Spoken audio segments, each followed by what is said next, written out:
Lecture du livre des Nombres. En ces jours-là, levant les yeux, le prophète païen Balaam vit Israël qui campait, rangé par tribu. L'Esprit de Dieu fut sur lui, et il prononça ces paroles énigmatiques. Oracle de Balaam, fils de Béor, oracle de l'homme au regard pénétrant, oracle de celui qui entend les paroles de Dieu. Il voit ce que le puissant lui fait voir, il tombe en extase et ses yeux s'ouvrent. Que tes tentes sont belles, Jacob, et tes demeures, Israël. Elles s'étendent comme des vallées, comme des jardins au bord d'un fleuve. Le Seigneur les a plantées comme des aloès, comme des cèdres au bord des eaux. Un héros sortira de la descendance de Jacob, il dominera sur des peuples nombreux. Son règne sera plus grand que celui de Gog, sa royauté sera exaltée. Balaam prononça encore ces paroles énigmatiques. Oracle de Balaam, fils de Béor, oracle de l'homme au regard pénétrant, oracle de celui qui entend les paroles de Dieu, qui possède la science du Très-Haut. Il voit ce que le puissant lui fait voir, il tombe en extase et ses yeux s'ouvrent. Ce héros, je le vois, mais pas pour maintenant. Je l'aperçois, mais pas de près. Un astre se lève, issu de Jacob. Un sceptre se dresse, issu d'Israël.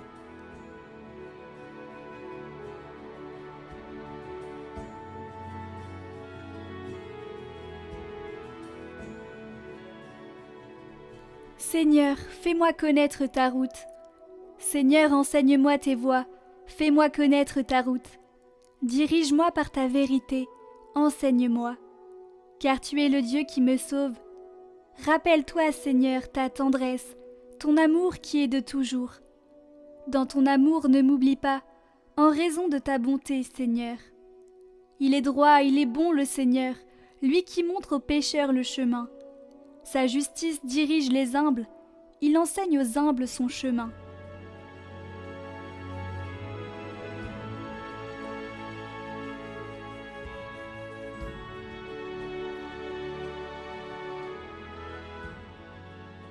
Évangile de Jésus-Christ selon saint Matthieu. En ce temps-là, Jésus était entré dans le temple, et pendant qu'il enseignait, les grands prêtres et les anciens du peuple s'approchèrent de lui et demandèrent « Par quelle autorité fais-tu cela, et qui t'a donné cette autorité ?» Jésus leur répliqua « À mon tour, je vais vous poser une question, une seule, et si vous me répondez, je vous dirai moi aussi par quelle autorité je fais cela. » Le baptême de Jean, d'où venait-il? Du ciel ou des hommes? Ils faisaient en eux-mêmes ce raisonnement. Si nous disons du ciel, il va nous dire pourquoi donc n'avez-vous pas cru à sa parole? Si nous disons des hommes, nous devons redouter la foule, car tous tiennent Jean pour un prophète. Ils répondirent donc à Jésus, nous ne savons pas. Il leur dit à son tour, moi, je ne vous dis pas non plus par quelle autorité je fais cela.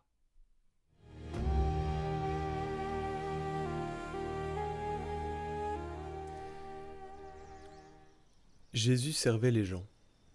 Il expliquait les choses pour que les gens comprennent bien. Il était au service des personnes. Il avait un comportement de serviteur et cela lui donnait autorité. En revanche, ces docteurs de la loi, que les gens, oui, qu'ils écoutaient, respectaient, mais ne sentaient pas qu'ils avaient autorité sur eux, ceux-là avaient une psychologie de prince. Nous sommes les maîtres, les princes, et nous vous enseignons. Pas de service. Nous commandons, vous obéissez. Et Jésus ne s'est jamais fait passer pour un prince. Il était toujours le serviteur de tous, et c'est cela qui lui donnait autorité. Chrétiens, réveillez-vous, veilleurs, réjouissez-vous, l'aurore s'est levée, le Fils a triomphé. Oh non, ne vous laissez pas, oh non, ne vous laissez pas voler votre joie, voler votre joie. Depuis que Jésus-Christ a pris notre chair, oh non, il n'y a pas de petite joie. Depuis que les bergers virent le doux mystère, oh non, il n'y a pas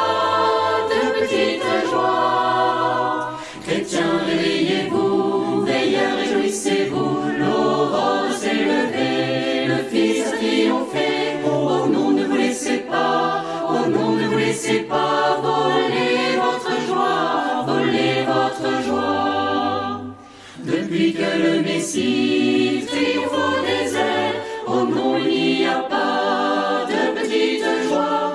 Depuis que son nom règne sur tout l'univers, oh non, il n'y a pas de petite joie. Chrétiens, réveillez-vous, veilleurs, réjouissez-vous, l'aurore s'est levée, le Fils a triomphé. Oh non, ne vous laissez pas, oh non, ne vous laissez pas voler votre joie, voler votre joie.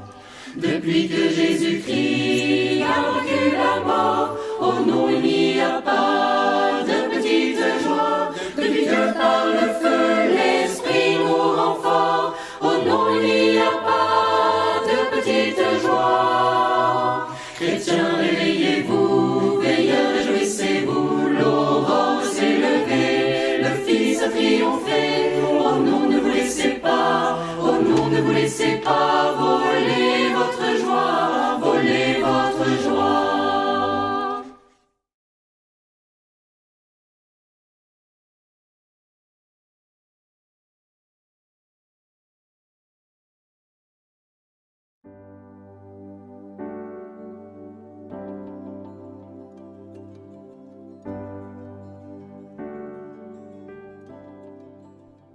Au nom du Père, du Fils et du Saint-Esprit. Amen. Prière de Saint Jean de la Croix. Ô vive flamme d'amour, comme vous me blessez avec tendresse dans le centre le plus profond de mon âme. Le centre de l'âme, c'est Dieu. Quand elle y arrive, selon la capacité de son être, la force de ses activités et de ses inclinaisons, elle est parvenue à son centre le plus profond, et le dernier qu'elle puisse atteindre en Dieu. L'amour est une inclinaison de l'âme, une force ou une faculté qu'elle possède pour aller à Dieu. C'est par l'amour qu'elle s'unit à lui. Voilà pourquoi, plus elle possède de degrés d'amour, plus elle pénètre dans les profondeurs de Dieu et se concentre en lui. Plus l'amour est ardent, plus aussi il est capable d'unir l'âme à Dieu. Quand l'âme arrivera au dernier degré, elle sera blessée jusqu'au plus intime d'elle-même par l'amour de Dieu. C'est alors qu'elle sera transformée et illuminée aussi complètement qu'elle en est capable dans son être. C'est là ce qui se produit pour le cristal pur et sans tache quand il est investi de la lumière. Et plus il la concentre en lui-même. Il arrive même à recevoir une telle abondance de lumière qu'il semble transformer tout entier en lumière. On ne le distingue plus d'elle. Tout ce qu'il a pu en recevoir est étincelant. Il lui est devenu semblable. C'est dans la substance de l'âme que le Saint-Esprit célèbre cette fête de l'amour. Aussi est-elle d'autant plus sûre, substantielle et pleine de délices, qu'elle est plus intérieure. Mais plus elle est remplie de délices et intérieure, plus elle est pure. Et enfin, plus elle est pure, plus aussi Dieu se communique abondamment, souvent et pleinement. Par ailleurs, les délices, comme les joies de l'âme et de l'esprit, n'en sont que plus profondes. Dieu est l'auteur de tout. L'âme ne peut rien par elle-même. Lui seul peut agir dans le fond et la partie intime de l'âme, sans l'aide des sens, et la mouvoir elle-même à l'action qu'il accomplit. Ainsi, tous les mouvements de l'âme sont divins. Bien qu'ils soient de Dieu, ils sont également d'elle, car Dieu les accomplit en elle, avec elle. L'âme ne fait que lui remettre sa volonté et son consentement. Ainsi soit-il.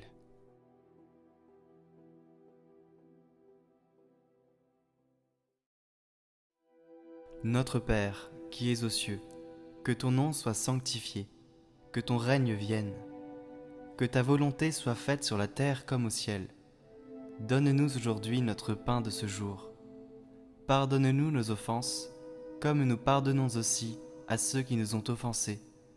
Et ne nous laisse pas entrer en tentation, mais délivre-nous du mal. Amen.